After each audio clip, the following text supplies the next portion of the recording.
Good evening, aristocrats, proletarians, writers, poets, dreamers, and pioneering aviators.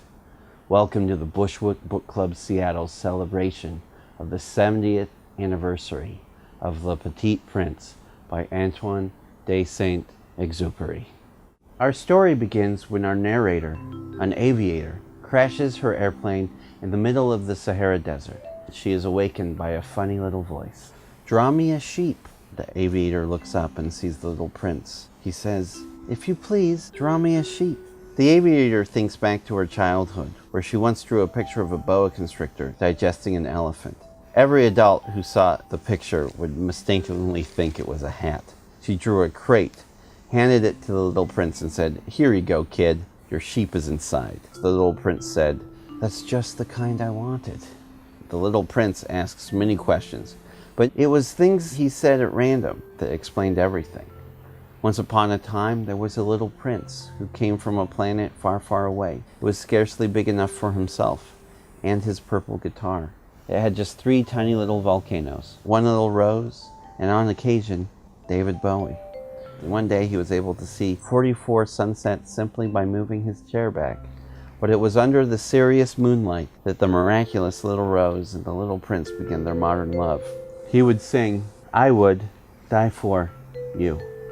The little rose started to become very demanding. He decided to leave the asteroid and explore other planets. She exclaimed, "I never meant to cause you any sorrow. I never meant to cause you any pain." But it was too late. When doves fly, so did the little prince. He visited 6 other planets, each inhabited by a single, irrational, narrow-minded adult. A king who claims to rule over all.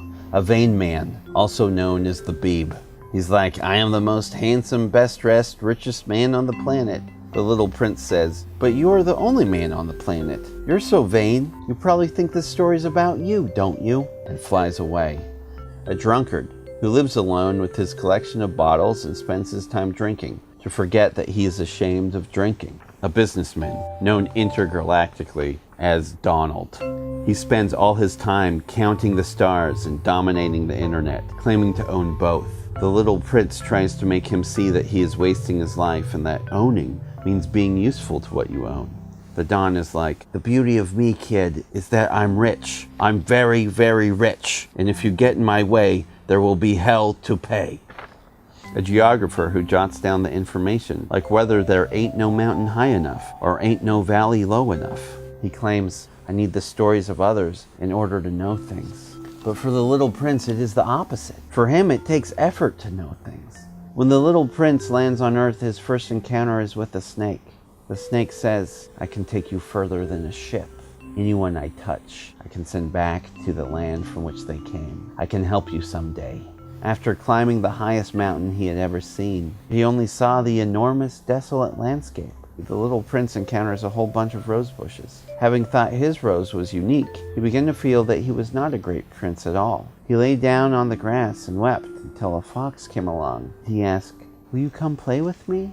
And the fox said, "I can't play with you. I'm not tamed." "What does it mean to be tamed?" asked the little prince. "It means to establish ties," said the fox. He also explained that in a way, the prince had tamed the rose, and that this was why the prince was now feeling so responsible for her.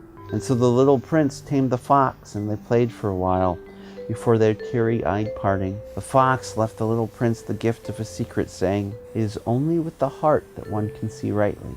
On the 8th day after the plane crash, the little prince suggests that they go find a well, and miraculously they do. While sipping water, he says, "People where you live grow 5,000 roses in one garden, and they still haven't found what they're looking for. Yet, it could be found in a single rose or a sip of water." Later, the aviator finds the prince talking to the snake, discussing his return home and eagerness to see his rose again. The prince bids an emotional farewell and states that if it looks as though he has died, it is only because his body was too heavy to take with him to his planet. "When you look up in the sky, I will be on one of those stars laughing, and for you, it will be like all the stars are laughing." The aviator says, "I won't leave you." That night, they walked hand in hand to meet the snake. The prince let the snake bite him, then fell to the ground without making a sound. The prince's body was nowhere to be found. He wasn't too heavy after all, the aviator thinks as she flies out of the desert. If any of you travel someday to the African desert, do not hurry on. The aviator requests that anyone encountering a small young man who refuses to answer questions should contact her immediately.